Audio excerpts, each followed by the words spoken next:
Want help to grow your business? Download BRiN, the world's first business advisor in your pocket.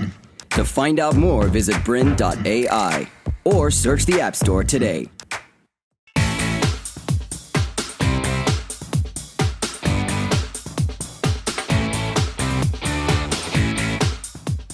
Welcome to Networking Made Simple. I'm Rebekah Hurworth, and today I'll be taking you through my tips to maximise leads for networking events. But today we're going to start at the end. I know this sounds a little counterproductive, but it's really important that when you go to a networking event, you're normally trying to get a lead or a client. It's the most common thing that people do at networking events. When you get that lead, that referral, that client, if you don't treat it right, if you don't look after it, if you don't do things with your referrer, then you'll never get another lead again. So the first step to working with maximising leads at networking events is to make sure that you're looking after the most important thing. You're looking after the referrals that you get. So the steps to doing this. First of all, I like to keep a spreadsheet. I like to keep when I've got an inquiry, who it's come from, who's referred them. So I've got a running list and I can see who refers someone only once and who's a constant, regular, repeat referrer. Secondly, it's really important to ensure that your team, whoever's taking emails or answering the phone, is actually asking and noting down who has referred someone, how they heard about you, why they picked up the phone, where they've come from. So there's no point having a spreadsheet if no one ever asks, if no one ever has a name to actually put on the spreadsheet. So it's important that your whole team understands the value of knowing who has referred someone and how they found out about you. The third part is to tell your referral and reinforce the relationship. So it's interesting that often when you get a referral, no one will call the person who's referred them. So say Peter sends me a client. I would actually speak to the client, say, great, how did you hear about us? Write down Peter's name in my spreadsheet and continue on the normal process with that client. But then I'd either pick up the phone or email Peter and say, hey, just wanted to let you know that I've just heard from this person. Now, if you're not maintaining a relationship with the person that's referring them, if it's been a while since you've talked to Peter, then this might be a really good opportunity to actually pick up the phone and have a conversation, or maybe even take them out to lunch and really reinforce that relationship.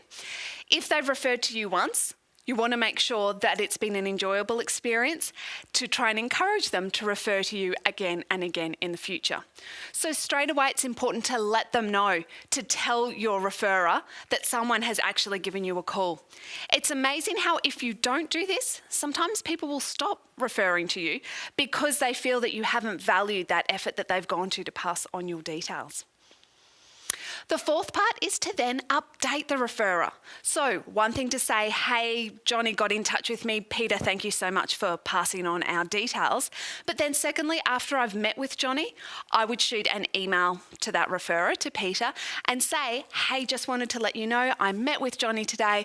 Lovely guy, lovely family. Thank you so much for the introduction.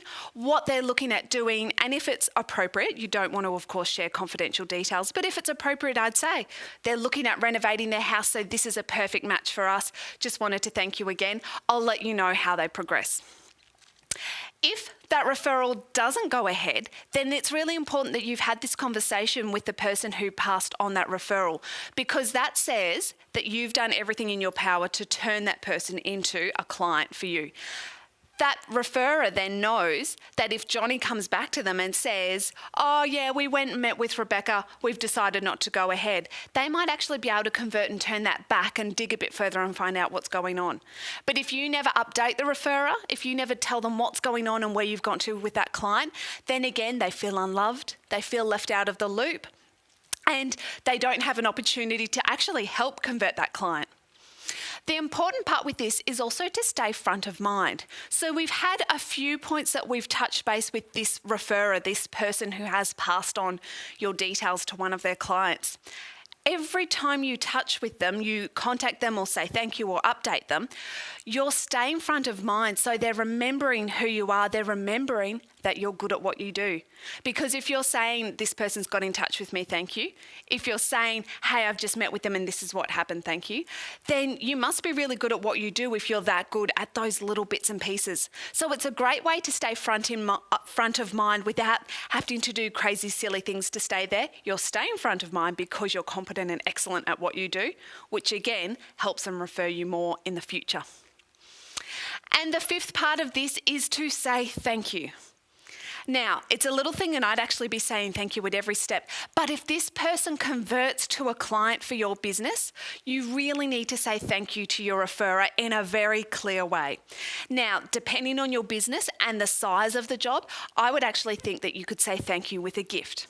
So in my business, we actually send out a 6-pack of cupcakes with a handwritten note to say thank you if someone who's referred a client to us then converts and actually becomes a client for the business. I know other businesses who do other forms of gifts. For us, the cupcakes work really well. I actually once received a card from a business that I'd referred one of our clients to. Now, this client I knew was going to be a decent sized client in the thousands of dollars, maybe $5,000 or $6,000. So they sent me a handwritten note to say thank you so much for recommending them. They've signed up as a client. That was great and that made me feel nice and warm and fuzzy. But then they put in the card a $5 coffee voucher. Now, if your sale is $100, $200, $300, that might be appropriate. But when I knew this was a very big client who could potentially turn into more business again down the track, I actually felt that that $5 coffee voucher devalued the referral, and I would have preferred that they just said thank you and left it at that. So if you are doing a gift to say thank you, it's important to think about how it will be received at the other end and what's appropriate in your industry for that referral partner for those clients. Personally, I hate alcohol as a thank you gift. I think it's one of those things, it's almost a token gesture thank you gift, but it says I didn't really put any great thought or meaning behind this. And most of us will know at Christmas time you'll end up with a whole pile of alcohol from various people and you won't remember which any of those came from. So if you can use your thank you gift to actually stand out and be memorable, it doesn't actually have to be a cost thing. It could be something that you've made. But it's important that if a client goes ahead that you do say thank you to your referrer. And when you do these steps all together, these 5 elements, you have a great way of encouraging people to refer to you again. And at networking events, that getting around so that people are comfortable and confident referring you. So to maximize leads from networking events, I've now got my favorite tips and strategies that I use at the actual event. So the very first thing is to make sure that you have a networking strategy. And by that, I mean knowing what you're trying to achieve by being at a networking event. It's quite astonishing when you meet people and you have a nice chat to them and then you say, right, so what are you doing? What do you need? I actually did this with a charity recently. I was sitting at a table at a networking event and this charity was the guest speaker for the event. And right at the start, I was chatting because he was sitting next to me and I said, tell me what you're trying to achieve for your business. What are you working towards? What do you need? Do you need more business? Do you need exposure? Do you need fundraising? Do you need people to attend your events? What do you need? He couldn't tell me. So I might have amazing contacts behind me that can help his charity, but if he can't tell me what he needs, the whole thing is pointless. So with your networking strategy, I think it's also important to understand what types of people you're trying to attract, because this will then affect what things you might talk about, what things they're interested in. So when you know what types of people you want to talk to, that's a really important part of your strategy. In my architecture practice, I know that I like meeting with mortgage brokers, with real estate agents, with buyer's agents and with financial advisors, because they all often will see my clients before I get to see them. So what kinds of things are those people interested in? How would I talk to those kinds of people? You can then use this first part of that strategy tool, so what people you need to meet with, what your strategy is for your business, to then select what events you need to attend. So when we've talked about the mortgage broker type people, the real estate agent type people, which work for me and my business, then where do those people fit into your strategy and where do they hang out? What events are they likely to attend? So for my business, I find that To continue enjoying this presentation, download BRiN, the world's first business advisor in your pocket. To find out more, visit BRiN.ai or search the App Store today.